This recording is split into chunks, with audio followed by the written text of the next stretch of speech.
Welcome to Talk to the Future, where the future of sales isn't predicted, it's built. Each episode features real conversations with the operators, marketers, and innovators driving what's next. From AI and automation to the strategies that are converting right now. No fluff, just what's working. I was at the lobby bar, and then I went to the whiskey bar across from there. Okay. And then we went to dinner at some Indian place. It's really good. So, Shaun, my first question for you: when are we actually going to grab lunch? You're right down the street from me. I've kind of come to the fact that it's just a really fun, like, little myth thing that we just always see each other. And it's like, oh my gosh, we should do lunch. And then we're right down the street. I don't know why we don't, honestly. Right. Literally, you're in my phone. You're literally like right there. When I saw him walk by earlier, I was like, "Oh, is Tom here?" And he's like, "Yeah." So we have to make that happen. So tell everyone what you do. So as of the last probably month and a half since we launched ClickGo, that's been where I've been. I'm the Chief Growth Officer there at ClickGo. ClickGo, if you don't know, is a full-service tracking and attribution platform built by people who have actually been operators of these platforms for the last 15, 20 or so years. All right. Now explain that in English for people who don't speak ads for a living. Sure. So what a tracking and attribution platform does is helps manage and run your affiliate program. So if you're an advertiser or you're a lead buyer and you have a page that you have affiliates sending traffic to, what our program will do is not only manage all of that for you, so you know which affiliate or which partner is sending the clicks in, but also which ones are converting, how many leads they've sent in, what the lead quality is going to be, as well as handling any kind of accounting or what you owe each one of them. And we've done it in a way that just makes it very user-friendly. So what's your background? How do you get involved in this? Oh, man, I was in sales most of my adult, even my, going back to my teenage years. I've always been blessed with a gift of being able to sell and talk to people. My mother says it's because I have no shame. And so I was in corporate sales working for Scott's Miracle-Gro for a number of years until I got to the point where I wasn't going to move up anymore and I wasn't going to make any more money unless I relocated to like Kansas City or something. And we live in South Florida. So yeah, you don't go to Kansas City. The appeal of going back to the Midwest wasn't there. And so a buddy of mine said, "Hey, my company's looking for salespeople." And so I said, "Okay." And I went in there and I dressed very nicely in a very nice suit and pants. And as soon as I opened the door to this affiliate network, there was a ping pong table, a little Pop-A-Shot arcade game, every possible caffeine consuming device, and a bunch of people in like pajamas. And I literally remember thinking to myself, I don't know what they do here, but this is where I need to work. And so I got hired on as an experiment because they've always hired people from the industry and they can't teach sales. So it's like, we want to hire a salesperson and teach them the industry. And so that's how I became an affiliate manager about 15 years ago. Okay. What's the number one attribute you look for in a sales rep? It's got to be the energy, the personality, the ability to think on their feet. Yep. Right? If I ask you to sell a pen, I don't want you to go into some canned thing about, well, this pen is fantastic. I want you to be like, what do you use the pen for, Tom? I might go with no shame. Yeah. The no shame thing where people just, someone says, well, I don't really think I'm interested. And you're like, they just keep going. Oh, yeah. What I like to do is take them out to dinner, go to a nice restaurant with no reservation, and see if they can get us a table. Because that hostess is going to say, no, if you don't have a reservation, we're booked. Can they successfully go through and get us into that restaurant? I like it. How often do they get it right? 20, 30%. And those are the ones that I hire. Those are the guys who can get stuff done. Because they're quick on their feet, they're problem solvers, right? And they're able to kind of finesse and move and make the deal happen. So what do you see coming next from a technology standpoint? Why is your technology better? What, like ClickGo? I know there's some other platforms like this. What is special about ClickGo? And what made you get involved with this platform? So I like things that challenge me, right? I've got one of those personalities and abilities to see downfield more than other people. So I like to say that I can spot patterns before I see problems, and I spot problems before other people see the pattern, right? So I really wanted to dig my feet into this project because talking to Jake Kaufman, who's the owner, right? He used to own Express Revenue, built it up, sold it. He's been in the industry since he was 12. So he said, hey, I have rights to this software. I really want to build it out. Would you be willing to help me build this? And I said, absolutely, because I've used all of the other legacy platforms out there. I worked for one of the legacy platforms for a while. I know where there's limitations. Also, and I think you'll agree with me, in this industry, the affiliate side of this industry, what are the two main attributes that you see from every successful person? I don't know. Tell me. They're greedy and they're lazy. Okay. Which means every successful person in this industry wants to make the most amount of money possible while doing as little work as possible. I am that human being to a T. If there's an easier or better way to do something, I'm going to find it. So having the ability to take this platform and say, no, let's put all of this information on this one page. No, let's make those numbers bigger, right? What if we didn't have to leave this page to do that, right? I don't believe that you should have to spend all day in your tracking platform. Yeah, I don't think you should need to get a certification to use your tracking platform. When we're doing UI, it's always less steps. Exactly. So we're talking about this on the last call. Are you going to do a CLI or an MCP so you can actually just have Claude Code set this up for you in 2 minutes? So we are leaning into a lot of AI and AI tech. One of the ways that we're doing that is by building out a system to where right now our custom alerts live using some of this logic, where we categorize traffic coming in, not just good and bad, right? Every other legacy platform is binary. Traffic's good, traffic's bad. We've all been operators, affiliates, network owners. So we know that traffic isn't binary good or bad. So we actually break it down into 4 different categories between clean, standard, which has some IPs and some proxies detected, but they're residential in nature, so they're fine. Monitor means we can't confirm nor deny that it's good or bad. And elevated, which means it's really bad traffic. So what we've been able to do... What's the problem with bad traffic? Oh, God, where do I start with bad traffic? Let's start. Right? So if you get a lot of bad traffic coming, especially if you're running lead gen, right? What's going to happen is the quality of leads downfield are going to be really bad. So your buyer is not going to want to buy them. And if they do buy them, they're not going to want to pay the high premium for that. Yeah. So if you have an ability... Nothing's going to convert. Nothing's going to convert on the back end. So it's not that there's some sort of legal problem with it. No. It's just these are guys who aren't going to buy.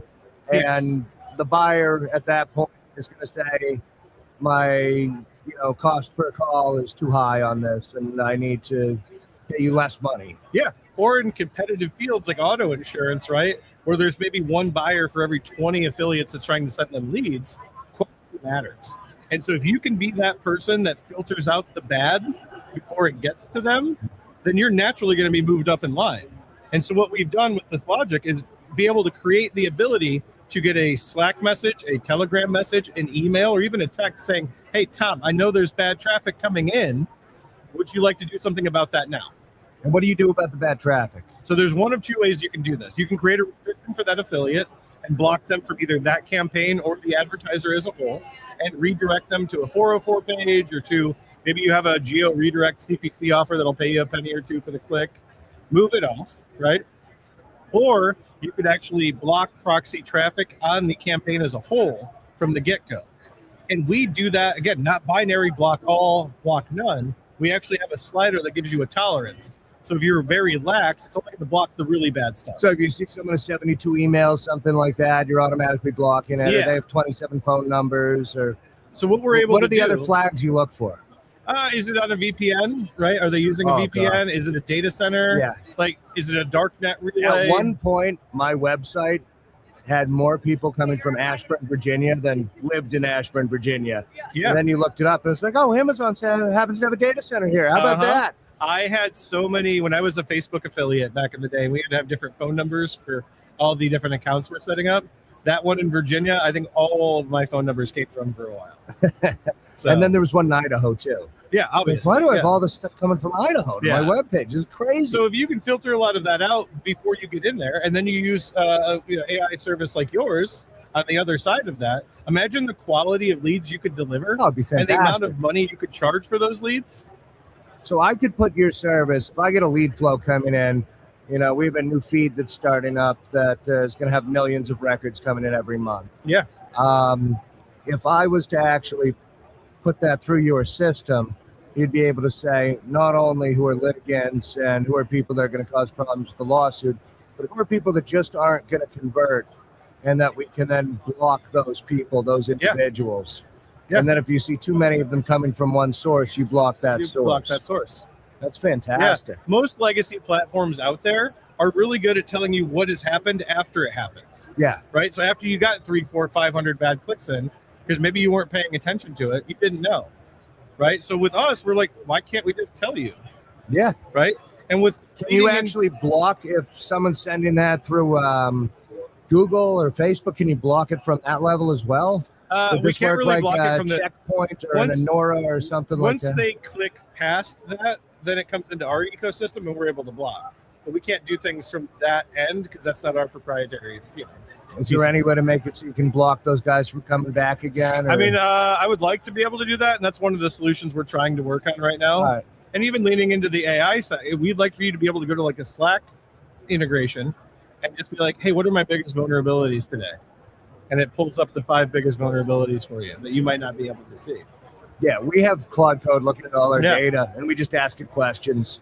Yeah. Right. So we have these crazy reports that we're doing now, dig into individual phone calls. Here's 100 phone calls with things that we want to look at, maybe things where we want to change our prompts or give it some more guidance. Or, I think as a business, if you're not leaning into the tools that are available, you're not going that direction, like you're going to get left behind, right? Oh, the advancement, even the last 6 months, right, has been huge in what it's able to do. The last 6 months have changed more than any time that I've seen. It's basically the difference between GPT-2 and GPT-3 when that came out. Yep. And what's happened in the last 6 months. They figured out how to do this autonomously. Mm-hmm. And it's not perfect yet, but man, it's pretty good. Have you built some websites yet with Claude Code or Codex? I've been playing around. Luckily, there's guys on the team that are smarter at getting under the hood than I am. But I've kind of gotten in there and played around a little bit with it. It's phenomenal. I built a 40-page website that looks great in an hour. I downloaded Claude for Chrome and took it to my CRM, and I said, optimize this CRM for me based on 2 criteria. I want to work smarter rather than harder, and help me to prioritize things I need to see and deprioritize things I don't need to see. And I'm just sitting there watching it do all of the work for me. I'm like, this is phenomenal. So for those of us who are lazy and want to make more money, what do you recommend? As far as, where are we at? There's so many avenues for that, right? I get into conversations all the time with people getting into this space, and I always say, always zig where everybody else is zagging, right? I keep a little tab on my computer for what people have, what they're looking for, what they have, so I can refer, and connect dots for people. I think it's how this industry grows, is people just taking one for the team, getting out there and saying, you're looking for this? I know a guy who does this, connecting that dot, right? The amount of people looking for buyers for auto insurance, final expense, like I probably have out of the 50 or 60 entries, 35 are probably people looking for those buyers, right? I tell every single one of them, now's your chance to zag. If there's so many people, why are you trying to compete? Find that next thing. Those offers are killing it though right now. Auto and final expenses. They're going to continue to kill it. But I don't know that if I'm new getting into it, I don't know that I'm jumping into that pond. That's a lot of fish already in that pond. Makes sense. What's that next thing, right? This Shaun, what's the next thing? Who should we be talking to? I'm trying to figure that out. I'm really trying to figure that out because if I can crack that code, I'm just not on that side of it anymore. So it's tough for me to kind of look and see and research it. But if there's everybody, I was in a Telegram group the other day, and somebody had posted an article about how to make millions with marketing for peptides. And I made a snide, probably not, professional comment. Make thousands of fake doctor reviews. And no, I just said, if articles like this are coming out, it's time to move on from peptides. Yeah. That means people are going to see it, and they're like, I can make millions, and then they're going to get into it. Well, you saw that company. They said it was the fastest growing company ever, and then it just turned out they were doing everything fraudulent. Yeah. Because they saw an opportunity to, get in, make millions of dollars, but they cut the corner. They didn't do it properly, right? Yeah. So you have to be careful for those things. And once something gets too saturated, then you're going to have the government starting to make regulations. Like, look at pay-per-call the last 2 years. How much regulation happened? So much. Yeah, and we don't want that happening. No. And so we almost, with the one-to-one thing that happened, like, yeah, 1-to-1 was scary. and that was it was I was in that area at the time, and we were looking at it going, I don't know what we're going to do. And luckily, elections matter, I'll say that. They do. And so luckily we were able to avoid a little of that, but that's a lot of people that didn't belong in that space doing it improperly and cutting corners. And then enough people complain. So do things the right way. Do things the right way. All right, Shaun, any last thoughts before we wrap up? I'm just happy I got to see you. We should get lunch one of these days. We should definitely get lunch one of these days. Definitely get lunch one of these days. But no, I'm really impressed with what you're doing and everything that you're building over there, and the team that I've talked to here. Even my brother over here. People say we look a lot alike, so him and I are become friends. The team you got here is great. So you're going to continue to grow, continue to dominate, and I like that you're leaning into these kind of mediums. Fantastic. Thank you so much for coming on. I really absolutely. appreciate it. If anybody's interested in ClickGo, I am just Shaun, SHAUN, at clickgo.com. Email me. I would love to talk to you. I'll answer a few questions, whatever you need. Happy to help. All right. So, perfect. Thank you, sir. Thank you. Thanks for tuning in to Talk to the Future, where the future of sales isn't predicted, it's built. If you got value from this episode, make sure to subscribe, share it with your team, and stay connected for more conversations with the people driving what's next. Because what's working tomorrow is already being built today.